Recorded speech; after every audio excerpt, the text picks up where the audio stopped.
Madagasikara zao. Olon-dehibe nareo tsy hita ho terena moa mahazo mino malalaka ny olona eto amin'ny firenena. Samy manana ny milay, samy manana ny nofany, fa kosa indraindray ohatra mibetsy androfana. Fantatrao ve izy apôstôly tsaratsara, zava-misy zany ka velao ahita tara. Izy ony no izy izy ony Messi, izy le zanaky ny tena enjana. Mais non. Messi avy any miandry vanzo izy da aly ny ovafo. No tsy vitan'izay fa efa maty indroa. Fa nandratanazy Messi ony sisa andrasana, samy dalo izy sy ny rainy raha tsy aivina lasa. Amin'ny ankapobeny ho an'ny mpino kristianina aloha de mino izy ireo fa ny tompo de hiverina tokoa.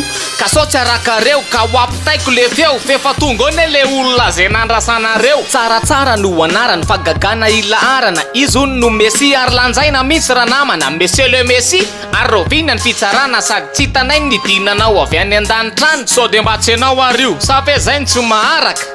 Hoe efa tonga kay le mpamonjy mpanafaka, mba mila fa gagane mba anaovy miracle reo député atsika ne ka mila 4-4.